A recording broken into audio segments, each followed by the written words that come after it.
नमस्कार दोस्तों, आज हम इन्वायरमेंट के टॉप 50 एमसीक्यूज करेंगे और ये हमारा सेट नंबर 10 है जो कि फाइनल सेट है। इससे पहले हम लोगों ने सेट नंबर 1 to 9 कर चुके हैं। आप हमारे इन्वायरमेंट के प्लेलिस्ट में जाके चेकआउट कर सकते हैं। तो चलिए स्टार्ट करते हैं आज की अपनी क्लास। पहला क्वेश्चन है, निम्नलिखित में से कौन सा वृक्ष पर्यावरण के लिए खतरा है? ऑप्शन है केला, यूकेलिप्टस, बबूल, नीम।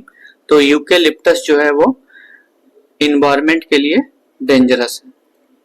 नेक्स्ट क्वेश्चन है, भारत सरकार द्वारा पर्यावरण के संरक्षण अधिनियम कब पारित किया? यानी इन्वायरमेंटल प्रोटेक्शन एक्ट कब पारित हुआ? ऑप्शन है 1986, 1974, 1981, 1971।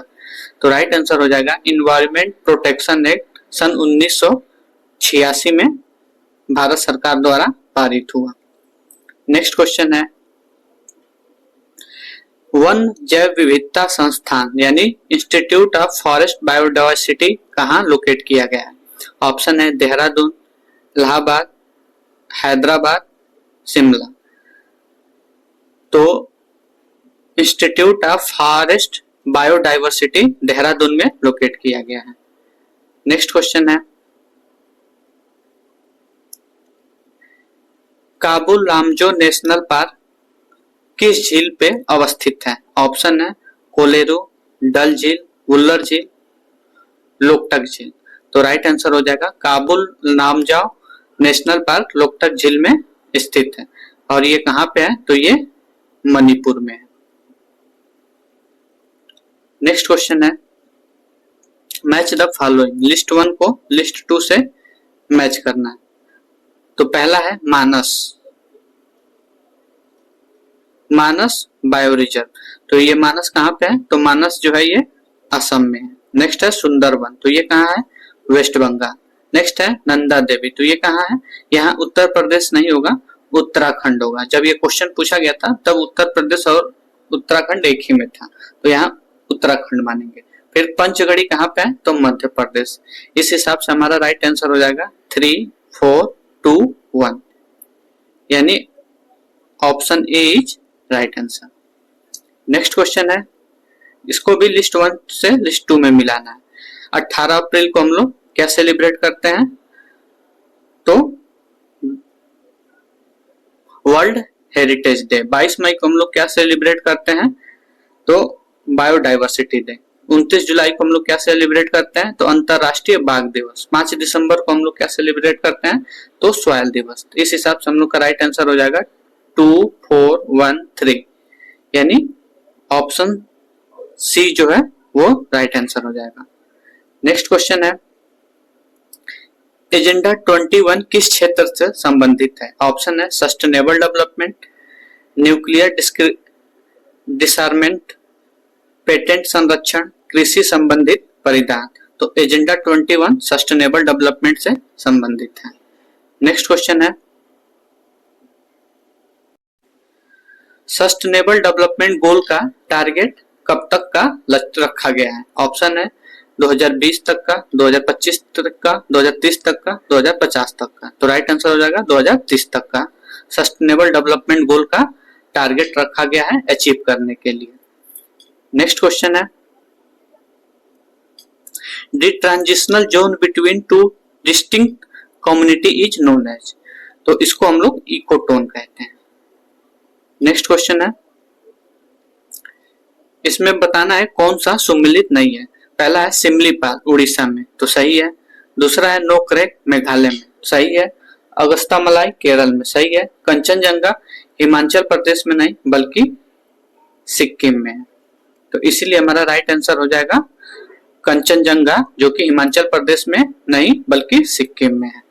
तो राइट आंसर डी हो जाएगा। नेक्स्ट क्वेश्चन है,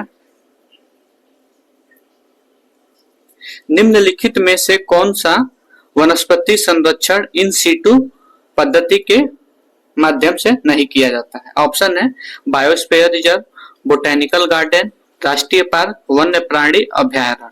तो राइट आंसर हो जाएगा इसमें इन सीटू मेथड से बायोटेक्निकल गार्डन को संरक्षित नहीं किया जाता है। बाकी बायोस्फीयर रिजर्व, नेशनल पार्क और wildlife sanctuary in situ method से संरक्षण किया जाता है। बोटेनिकल गार्डन किससे संरक्षण किया जाता है? तो एक्स सीटू मेथड से। इन सीटू का मतलब होता है नेचुरली जहां है वहीं कंजर्व कर दे। एक्स सीटू का मतलब होता है हम कहीं बाहर ले जाके कंजर्व करें, जैसे कि बोटेनिकल गार्डन, जू, सीड्स, ये सारे एग्जांपल एक्स सीटू के हैं। Biosphere reserve, national park, wild life sanctuary, ये सारे एग्जांपल इन सीटू मेथड के हैं।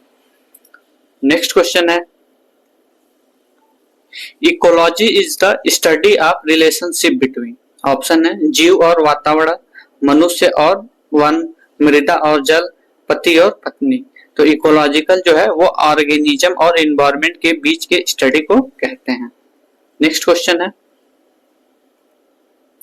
राष्ट्रीय वन नीति यानी नेशनल फॉरेस्ट पॉलिसी कब लॉन्च हुआ? ऑप्शन है 1988, 1990, 1994, 1996।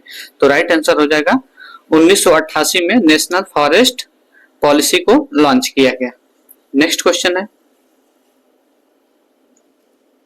इसको डिक्रीजिंग प्रोडक्टिविटी इकोसिस्टम के अकॉर्डिंग अरेंज करना है। पहला ocean, lake, grassland, mangrove. Mangrove, ocean, grassland, lake, mangrove, grassland, lake, ocean, ocean, mangrove, lakes, grassland. तो राइट आंसर हो जाएगा ऑप्शन सी। जब भी प्रोडक्टिविटी के हिसाब से अरेंज करने के लिए आएगा तो सबसे ज्यादा प्रोडक्टिविटी मैंग्रोव में होता है, उससे कम ग्रासलैंड में होता है, उससे कम लेक में होता है, उससे कम ओशियन में होता है। इसी को जब स्टेबिलिटी के अकॉर्डिंग अरेंज करने के लिए आएगा तो इसी का उल्टा हो जाएगा। सबसे ज्यादा स्टेबिलिटी ओशियन में होता है, उससे कम लेक में होता है, उससे कम ग्रासलैंड में होता है, उससे कम मैंग्रोव में होता है। तो इसलिए हमारा राइट आंसर सी हो जाएगा। नेक्स्ट क्वेश्चन है, निम्नलिखित में से कौन सा जैविक नाइट्रोजन निर्धारण से संबंधित है, यानी बायोलॉजिकल नाइट्रोजन फिक्सेशन से संबंधित है? ऑप्शन है लाल शैवाल, brown algae, green algae, blue green algae. तो राइट आंसर हो जाएगा ब्रू ग्रीन एल्गी जो है वो बायोलॉजिकल नाइट्रोजन फिक्सेशन से एसोसिएटेड होता है। नेक्स्ट क्वेश्चन है, मैं लिस्ट 1 से लिस्ट 2 को मिलाना है। पहला है स्किन कैंसर, तो स्किन कैंसर किससे होता है? अल्ट्रावायलेट रे से। दूसरा है नॉइस पॉल्यूशन, तो इसको हम लोग डेसिबल में मेजर करते हैं। तीसरा है ग्लोबल वार्मिंग, तो ये किससे होता है? तो कार्बन डाइऑक्साइड से होता है। नेक्स्ट है ओजोन होल, ओजोन होल किससे होता है? तो क्लोरोफ्लोरोकार्बन से। इस हिसाब से हमारा राइट आंसर हो जाएगा 2, 3, 4, 1, यानी option B is right answer. Next question है, ध्वनि प्रदूषण को मापने हेतु निम्नलिखित में से किस इकाई का प्रयोग करते हैं? ऑप्शन है नैनोमीटर, डेसिबल, हर्ट्ज, इनमें से कोई नहीं। तो राइट आंसर हो जाएगा नॉइस पॉल्यूशन को मेजर करने के लिए हम डेसिबल यूनिट यूज करते हैं। नेक्स्ट क्वेश्चन है, रिंगलमैन स्केल का प्रयोग निम्नलिखित के घनत्व मापन में होता है? ऑप्शन है कोहरा, ध्वनि, जल प्रदूषण, धुआं। तो रिंगलमैन स्केल का यूज हम लोग स्मोक के डेंसिटी को मेजर करने के लिए यूज करते हैं।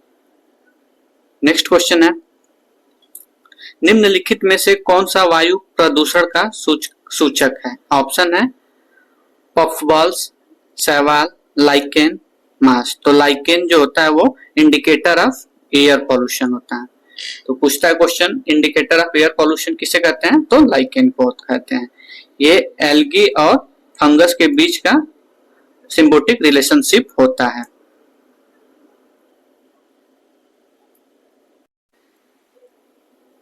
नेक्स्ट क्वेश्चन है,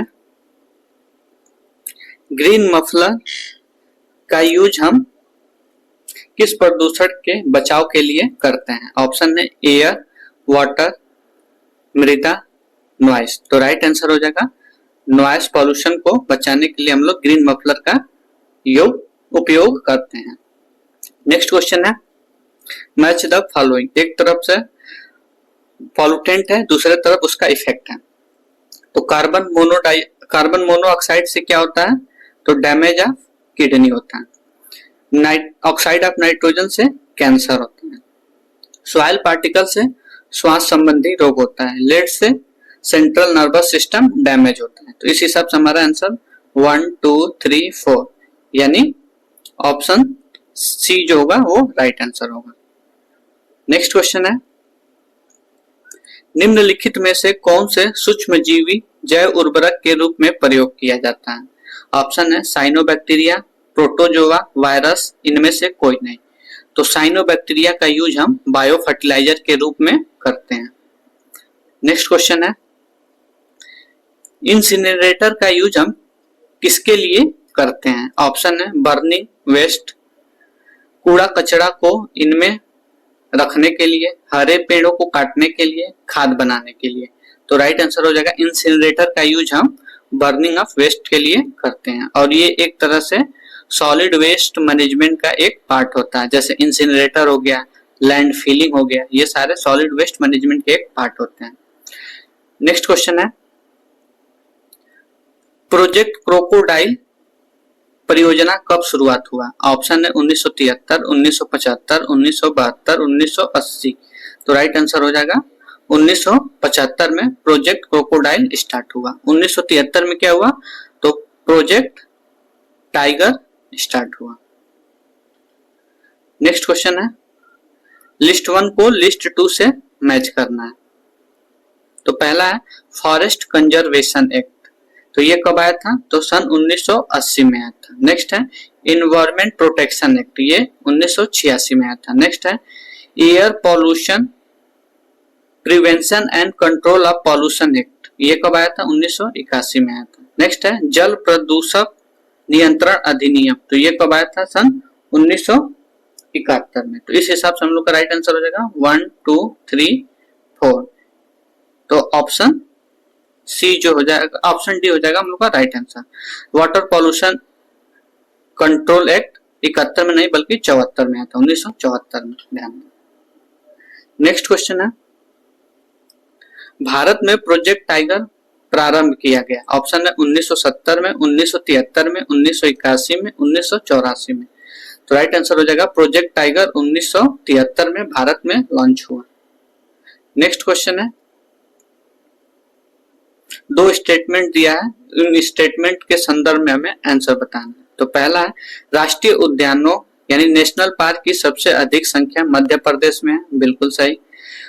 वन्य जीव अभ्यारण्य यानी वाइल्ड लाइफ सेंचुरी सबसे अधिक संख्या अंडमान एंड निकोबार में है, तो ये भी सही है। तो यानी दोनों ऑप्शन करेक्ट है, तो इसीलिए आंसर सी हो जाएगा, बी हो जाएगा बोथ ए, ऑप्शन सी हो जाएगा बोथ 1 एंड 2। सबसे ज्यादा राष्ट्रीय उद्यान मध्य प्रदेश में है और सबसे ज्यादा wild life sanctuary Andaman and Nicobar में है। नेक्स्ट क्वेश्चन है, भारत का सर्वप्रथम राष्ट्रीय उद्यान निम्नलिखित में से कौन सा है? ऑप्शन है कान्हा राष्ट्रीय उद्यान, दुधवा राष्ट्रीय उद्यान, राजाजी राष्ट्रीय उद्यान, जिम कॉर्बेट राष्ट्रीय उद्यान। तो राइट आंसर हो जाएगा जिम कॉर्बेट राष्ट्रीय उद्यान भारत का सबसे पहला नेशनल पार्क है। और ये कब स्टेबलाइज हुआ था? तो सन 1936 में। और ये कहाँ है? तो उत्तराखंड में है, ठीक है। राजा जी भी उत्तराखंड में ही है। कान्हा नेशनल पार्क और बाकी Dudhwa national park, Dudhwa national park UP में है। नेक्स्ट क्वेश्चन है, लिस्ट 1 को लिस्ट 2 से मिलाना। एक तरफ है नेशनल पार्क, एक तरफ है राज्य। तो डाचिंगम नेशनल पार्क कहाँ पे है? तो जम्मू कश्मीर में। पापीकोड़ा नेशनल पार्क कहाँ पे है? तो आंध्र प्रदेश में। सरिस्का कहाँ पे है? तो राजस्थान में। बंदीपुर नेशनल पार्क कहाँ पे है? तो कर्नाटका में। तो इस हिसाब से हमारा राइट आंसर हो जाएगा 2 1 3 4 यानी ऑप्शन बी जो हो जाएगा वो राइट आंसर हो जाएगा। नेक्स्ट क्वेश्चन है, Mahatma Gandhi national marine park कहाँ स्थित है? ऑप्शन है पिरोटन द्वीप, रामेश्वरम, गंगा सागर द्वीप, पोर्ट ब्लेयर। तो राइट आंसर हो जाएगा पोर्ट ब्लेयर अंडमान निकोबार में Mahatma Gandhi national marine park स्थित है। नेक्स्ट क्वेश्चन है, लिस्ट 1 को लिस्ट 2 से मिलाना है। पहला है बुक्सा टाइगर रिजर्व, तो ये कहाँ पे है? तो वेस्ट बंगाल में। नेक्स्ट है पेरियार टाइगर रिजर्व, तो ये कहाँ पे है? केरला में। नेक्स्ट है सरिस्का नेशनल पार्क, तो ये कहाँ पे है? राजस्थान में। नेक्स्ट है वाइल्ड एज सेंचुरी, तो ये कहाँ पे है? गुजरात में। तो इस हिसाब से हमारा आंसर 3, 4, 1, 2, यानी राइट आंसर क्या हो जाएगा हमारा? राइट आंसर हम लोग का बी हो जाएगा। नेक्स्ट क्वेश्चन है बखीरा बर्ड सेंचुरी कहाँ स्थित है? ऑप्शन है बस्ती में, फैजाबाद में, गोंडा में, उन्नाव में। तो राइट आंसर हो जाएगा बखीरा बर्ड सेंचुरी बस्ती में स्थित है। नेक्स्ट क्वेश्चन है निम्नलिखित में से कौन सा एक सुमेलित नहीं है? ऑप्शन है सुंदरवन, ये कहाँ है? वेस्ट बंगाल में, सही है। भीतरकनिका उड़ीसा में है, सही है। पिचवरम तमिलनाडु में है, सही है। वेम्बनाथ कर्नाटका में, तो ये कर्नाटका में नहीं बल्कि केरला में है। तो इसमें पूछा कौन सा सुमेलित नहीं है, तो वेम्बनाथ कर्नाटक में नहीं बल्कि केरला में है, इसीलिए आंसर हम लोग का डी हो जाएगा। नेक्स्ट क्वेश्चन है रामसर साइट कन्वेंशन किससे रिलेटेड है? ऑप्शन है जलवायु परिवर्तन से, कीटनाशक प्रदूषण से, ओजोन लेयर डिप्लेशन से, आर्द्र भूमि संरक्षण से। तो रामसर कन्वेंशन जो है वो वेटलैंड कंजर्वेशन से रिलेटेड है। ये कब आया था? तो 2 फरवरी सन 1971 में। नेक्स्ट क्वेश्चन है ग्रीन हाउस गैस के उत्सर्जन में जिस देश का सर्वाधिक योगदान है वह देश कौन सा है? ऑप्शन है चीन, भारत, जापान, यूएसए। तो राइट आंसर हो जाएगा ग्रीन हाउस गैस इमिशन में सबसे बड़ा कंट्रीब्यूटर देश चाइना है। नेक्स्ट क्वेश्चन है निम्नलिखित में से एक ग्रीन हाउस गैस नहीं है। ऑप्शन है methane, ozone, oxygen, nitrous oxide. तो राइट आंसर हो जाएगा ऑक्सीजन जो है ये ग्रीन हाउस गैस नहीं है, बाकी मीथेन, ओजोन और nitrous oxide green house gas है। नेक्स्ट क्वेश्चन है निम्नलिखित में से कौन सी गैस 3 ग्रीन हाउस प्रभावों के लिए अत्यधिक महत्वपूर्ण है? उसी हिसाब से अरेंज करना है। तो ऑप्शन सी हमारा राइट आंसर हो जाएगा। सबसे ज्यादा ग्रीन हाउस इफेक्ट में योगदान कार्बन डाइऑक्साइड का होता है, फिर मीथेन का, फिर नाइट्रस ऑक्साइड का, फिर वाटर वेपर का। तो राइट आंसर हम लोग का सी हो जाएगा। नेक्स्ट क्वेश्चन है बायोगैस के मुख्य घटक क्या हैं? ऑप्शन है methane and sulphur dioxide, methane and carbon dioxide, methane and hydrogen nitrous oxide, methane and nitrous oxide. तो राइट आंसर हो जाएगा बायोगैस के मेन कंस्टिट्यूएंट मीथेन और कार्बन डाइऑक्साइड है। नेक्स्ट क्वेश्चन है हरित गृह प्रभाव यानी ग्रीन हाउस इफेक्ट के अभाव में अर्थ सरफेस का औसत तापमान कितना हो जाएगा? ऑप्शन है 0 degree Celsius, -18 degree Celsius, 5 degree Celsius, -20 degree Celsius. तो राइट आंसर हो जाएगा -18 डिग्री सेल्सियस हो जाएगा। जब ग्रीन हाउस का इफेक्ट अब अर्थ पे नहीं रहेगा तो टेम्परेचर अर्थ का -18 डिग्री सेल्सियस हो जाएगा, यानी माइनस में चला जाएगा। नेक्स्ट क्वेश्चन है धान के खेत से उत्पन्न होने वाली गैस जो भूमंडलीय तापक्रम वृद्धि से संबंध है वह गैस कौन सी है? ऑप्शन है chlorine, methane, carbon dioxide, hydrogen sulphide. तो राइट आंसर हो जाएगा मीथेन जो है वो पैडी फील्ड से निकलती है जो कि ग्लोबल वार्मिंग को इंक्रीज करती है।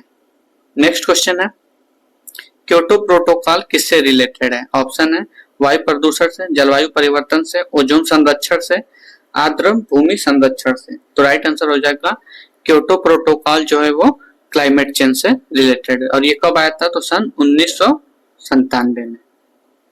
नेक्स्ट क्वेश्चन है जलवायु परिवर्तन पर भारत की प्रथम राष्ट्रीय कार्य योजना कब लोकार्पित की गई थी? ऑप्शन है 2000 में, 2008 में, 2012 में, 2015 में। तो इंडिया का पहला national action plan climate change पर 2008 में रिलीज हुआ था। नेक्स्ट क्वेश्चन है ओजोन परत का क्षरण किसमें होने वाली मुख्य परिघटना यानी फेनोमेनन है? ओजोन लेयर डिप्लेशन किस फेनोमेनन में सबसे ज्यादा होता है? ऑप्शन है ट्रोपोस्फेयर, स्ट्रेटोस्फेयर, थर्मोस्फेयर, एक्सोस्फेयर। तो स्ट्रेटोस्फेयर यानी समताप मंडल में ओजोन लेयर का डिप्लेशन की फेनोमेना होता है। नेक्स्ट क्वेश्चन है, आगामी वर्षों में स्किन रिलेटेड डिसऑर्डर बहुत ही कॉमन हो जाएगा, तो वो किसके वजह से होगा? ऑप्शन है एक्सेसिव यूज ऑफ डिटर्जेंट, जल प्रदूषण से, वायु प्रदूषण से, डिप्लेशन ऑफ ओजोन लेयर से। तो आने वाले समय में skin related disorder depletion of ozone layer के कारण मतलब सबसे ज्यादा हो जाएगा और सामान्य हो जाएगा। नेक्स्ट क्वेश्चन है, वर्ल्ड ओजोन डे कब सेलिब्रेट करते हैं? ऑप्शन है 25 दिसंबर, 21 अप्रैल, 16 सितंबर, 30 जनवरी। तो राइट आंसर हो जाएगा वर्ल्ड ओजोन डे हम लोग 16 सितंबर को सेलिब्रेट करते हैं। नेक्स्ट क्वेश्चन है, मॉन्ट्रियल प्रोटोकॉल किससे रिलेटेड है? ऑप्शन है ग्रीन हाउस गैस से, अम्लीय वर्षा से, ओजोन परत से, इंडेंजर्ड स्पेसीज से। तो राइट आंसर हो जाएगा मॉन्ट्रियल प्रोटोकॉल ओजोन लेयर से रिलेटेड है। और ये कब हुआ था? तो सन 1987 में। और क्योटो प्रोटोकॉल कब हुआ था? तो सन 1997 से। ये क्लाइमेट चेंज के लिए से रिलेटेड है। नेक्स्ट क्वेश्चन है,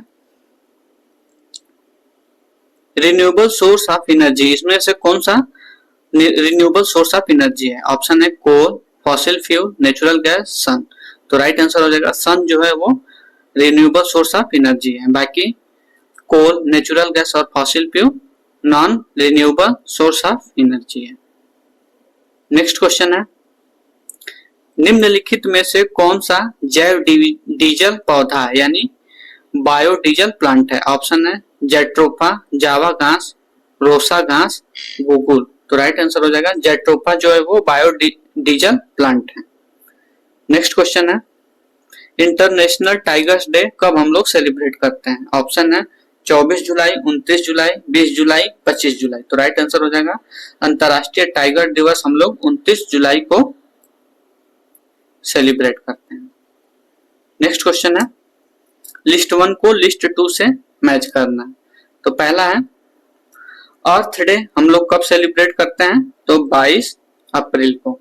फिर है वर्ल्ड सिटी डे हम लोग कब सेलिब्रेट करते हैं? तो 31 अक्टूबर को। फिर है वर्ल्ड पॉपुलेशन डे हम लोग कब सेलिब्रेट करते हैं? तो 11 जुलाई को। वर्ल्ड वाटर डे हम लोग 22 मार्च को सेलिब्रेट करते हैं। तो इस हिसाब से हम लोग का राइट आंसर हो जाएगा 4, 3, 2, 1 यानी ऑप्शन ए जो हो जाएगा वो राइट आंसर हो जाएगा। नेक्स्ट है, तो ये हमारा इन्वायरमेंट का टॉप 50 एमसीक्यूज खत्म हो गया और ये हमारा फाइनल एमसीक्यूज हो गया। तो टोटल हम लोगों ने इन्वायरमेंट के 10 सेट किए हैं जिसमें लगभग 300 प्लस ज्यादा एमसीक्यूज हम लोगों ने कवर किया है। और जो ये आप इन्वायरमेंट के प्लेलिस्ट में जाके देख सकते हैं। तो आज के लिए बस इतना ही। अगर आपको कंटेंट अच्छा लगा और ऐसे ही मेरे साथ प्रैक्टिस करना चाहते हैं तो मेरे चैनल को सब्सक्राइब करें, शेयर करें, लाइक करें और कमेंट करें। धन्यवाद।